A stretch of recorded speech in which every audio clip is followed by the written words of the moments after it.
Hello. Forgive the awkward setup. I've never done camera-y stuff before. It is 5 o'clock in the morning. It was 4 o'clock in the morning, and then it took me an hour to figure all of this stuff out. Joy. But I decided to participate in the 24-hour cross stitch. So today is Friday. It's 5 o'clock Friday morning. I am going to have to work though. So I'm not going to be able to get very many hours in today during the day, but I am going to be able to get some in. And then most of the hours are going to have to happen Saturday and Sunday because we had a family breakfast that was unfortunately already scheduled. So this hopefully to follow is going to be all of the fun stuff that I recorded. I'm keeping my camera with me the whole time because I really want to put this down and remember this and have progress and all of that stuff and share it with people. So, but in the meantime, welcome to 24 hours, not in a row, of cross stitching. Cheers.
We're sitting at the 2-hour, 16-minute mark. I have been able to do roughly 277 stitches thus far. That's about 100 stitches, something. But basically, I think I'm doing pretty good. I think I'm doing about average speed. Yeah, first 2 hours done. I'll probably catch up with you later.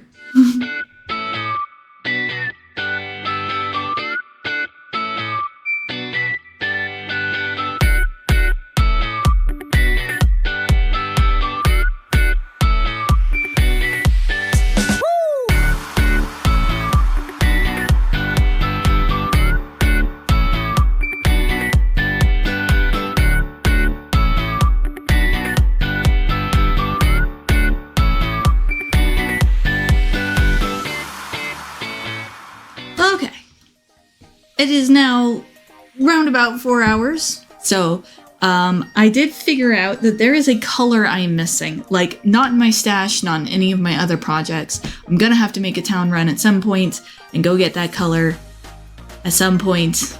But yeah, we're basically right around 4 hours. It was not my intention to do an update every 2 hours, but it's kind of getting to like lunchtime-ish.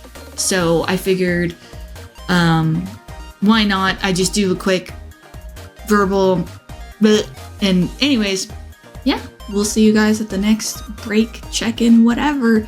Here's more footage, B-roll, whatever editing Tori decides to put in next, to fill in all of the space as I log this journey.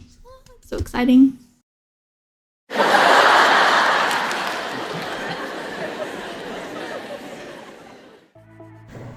Okay, so it's midway through day 2. It's about 1:39.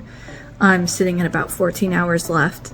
I switched from doing a count up timer to a countdown timer. So 14, I think that means I'm about 10 hours in. It's been a real interesting journey. I've sort of figured out a couple of new things. For one, I figured out I'm shite at recording, so this might be the last one of these that I do. I don't know. Not the challenge, but just the whole recording it part. It's a lot easier for me to just sit at my desk and let the recording go and not pay attention to it. I think I'm already at 300 stitches just for today. So I'm actually doing better today than I was yesterday, but again, with hitting the 1/1, that's going to slow me down a little bit, but that's fine. I'm still really enjoying the challenge. Loved having people in the stream this morning. We did a stream, there was a bunch of us and we were all chatting. I love it because I learn new stuff, like I meet new people, and I feel like I learn something every single time. So that's been super fun. I had to go run out of the room with my desk in it because, you know, it's being occupied at the moment, so that's fine. But yeah, in the middle of day 2, day 1 was a heck of a learning curve. I was surprised about how tired I got. My elbows are kind of hurting, my shoulders are kind of hurting, and I'm thinking, man, I am not cut out for this.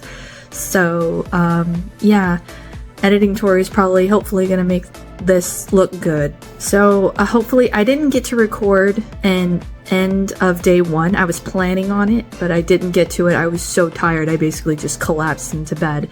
And then this morning I went right into a stream the instant I got up, then family breakfast. So yeah, second bit of day 2. I had to move stitching locations just because I got a little antsy, I got a little stressed, I got a little pain, and just a little bit like, oh, this isn't working. And so I took a break, and now we're back at it again. So I guess this is kind of the second half of the first bit of the update video. Anyways, new stitching setup, which I don't have a camera set up here, so pardon the shaky phone camera. But yeah, so new stitching set on here. I'm not going to turn you sideways, so I've got my Rogue here. Because of the increased lighting, or the more direct overhead lighting, I'm actually going to continue to do the 1/1s down here. And yeah, I've got my little, I'm leaning way back, but I've got my little, here we go. I've got my little thing, I've got my little pattern. Of course, we don't show patterns on YouTube, but you get the idea. There's my tablet and my, the cat floof, and yeah, this right here, with my water bottle and everything, this is going to be my new stitching setup for the next little while, so I won't have any footage of this, but yeah, it's just going to be some, whoops, that's right, pattern. It's just going to be some stitching time. Alright, we'll see you guys later. Oh my gosh, you guys, we did it. It's the end of the 24-hour, well, by the time this goes out, it's going to be a little bit long past the 24-hour challenge. So to start out with, I've got here this footage that I recorded from day 1. If you couldn't tell, I'm still new with this whole face camera thing, but I was so excited. I ended up actually waking up at 3:50. Normally for work, I wake up at 4 a.m. On a weekend, I'll typically sleep in until 5 a.m. So for me to get up at 3:45, 3:50, I jumped out of bed. I was so excited. I set up my camera and all of that stuff, going for the time-lapse footage that you're seeing here. So the idea is that I had to do some desk work this particular day. So I had my keyboard and mouse on either side, and I had my project in the middle. And it was on this day that I learned just how many hours is 24 hours. You'd think, oh, 3 days, that's 72. That's not bad. Ooh, if only I would have known how much harder it would be than I thought.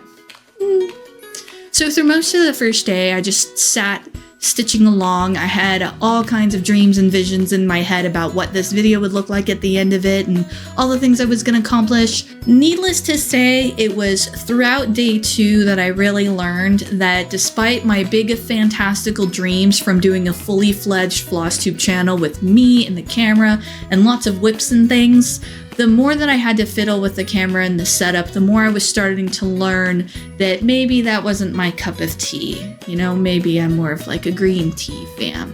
And so I think that the next 24-hour stitch that I do, which I definitely will be doing, I'll have a little bit more of a plan in place and I can do something like this again. I don't think there's going to be a lot of FaceTime.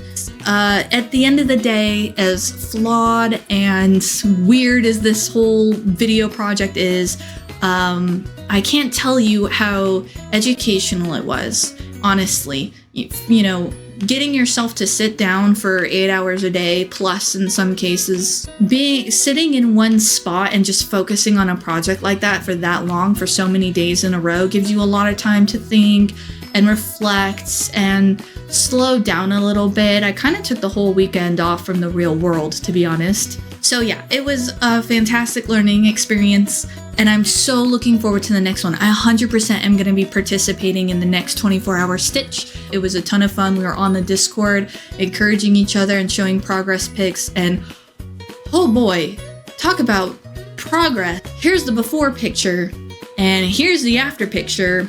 It was a lot of fun. It was extremely educational, and I'm so glad I did it, and I can't wait to do it again.